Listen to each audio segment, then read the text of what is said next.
আল্লাহ পাক যখন কোনো মানুষকে দুনিয়াতে পাঠায় তার হায়াত মওত আয় রোজগার সমস্ত কিছু নির্ধারণ করে পাঠায়।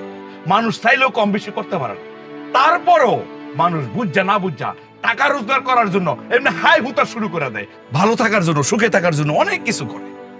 কিন্তু লাভ নাই আম্মা, যখন যেটা হবে ঠিক ওই সময়ই হবে, এর আগেও হবে না পরেও হবে না।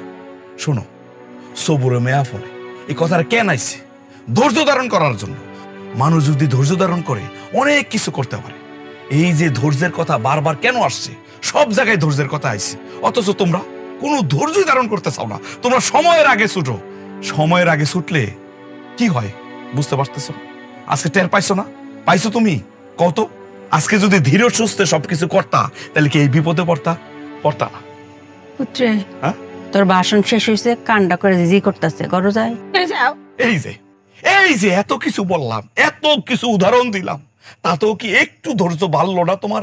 এটা খুঁজে পারছে না, কতক্ষণ ধরে টাইট কাটি রইছি, ধৈর্য না থাকলে তো কুম্বল গেলাম গইলে। আল্লাহ আল্লাহ।